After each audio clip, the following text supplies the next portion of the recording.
حضرت یوسف علیہ السلام کی پیدائش ہوئی، اللہ کی رحمت سے گھر میں خوشی چھا گئی۔ والد حضرت یعقوب علیہ السلام نے شکر ادا کیا۔ حضرت یوسف علیہ السلام بچپن سے ہی عبادت اور نیک صفتوں کے لیے مشہور ہوئے، چہرہ سفید نور سے چھپا ہوا۔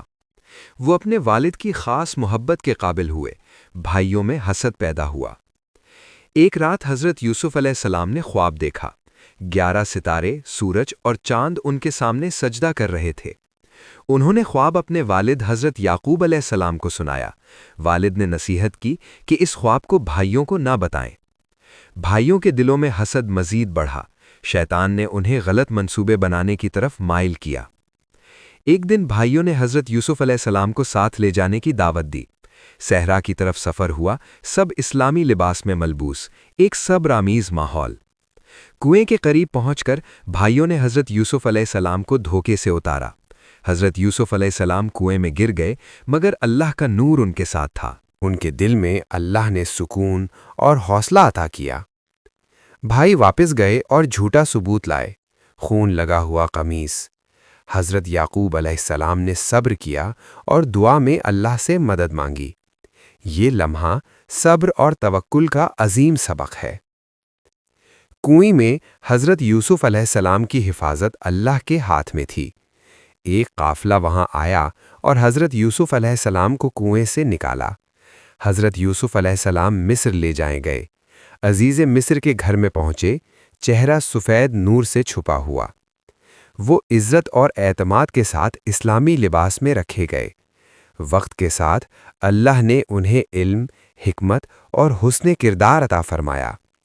ایک دن عزیز مصر کی بیوی نے آزمائش پیش کی، مگر حضرت یوسف علیہ السلام نے اللہ کی پناہ مانگی اور تقوی اختیار کیا۔ یہ لمحہ پاک دامنی اور صبر کا بہترین سبق ہے۔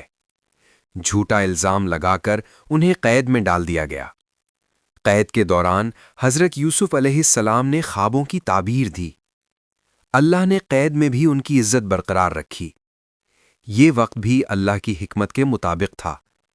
قید میں حضرت یوسف علیہ السلام کے کردار نے لوگوں کے دل جیت لیے۔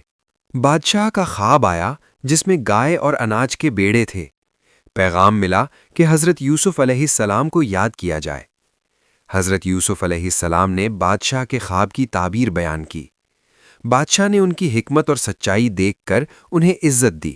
حضرت یوسف علیہ السلام کو مصر میں قوت اور اختیار ملا۔ انہوں نے قحط کے دن کے لیے منصوبہ بنایا۔ اللہ نے ان کے منصوبے کو کامیاب بنایا اور مصر کو قحط سے بچایا۔ بھائی مدد لینے مصر آئے۔ حضرت یوسف علیہ السلام نے انہیں پہچان لیا۔ ابتدا میں خاموش رہے، پھر مناسب وقت پر پہچان ظاہر کی۔ ان کی پہچان کے ساتھ بھائیوں نے شرمندگی اور ندامت محسوس کی۔ حضرت یوسف علیہ السلام نے اپنے بھائیوں کو معاف کر دیا۔ یہ لمحہ اللہ کی معافی اور رحمت کا سبق ہے۔ قمیص بھیجی گئی تاکہ والد حضرت یعقوب علیہ السلام کو خبر ملے۔ حضرت یعقوب علیہ السلام نے قمیص سے خوشبو محسوس کی اور جان لیا۔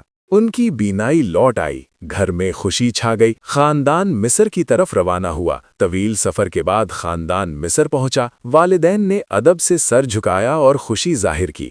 حضرت یوسف علیہ السلام نے عاجزی اختیار کی، اللہ کا شکر ادا کیا اور دعا کی۔ یہ قصہ صبر، تقوی اور معافی کا ہے۔ یہ ہمیں سکھاتا ہے کہ اللہ پر بھروسہ رکھو۔ ہر مشکل کے بعد آسانی ہے، ہر اندھیرے کے بعد روشنی ہے۔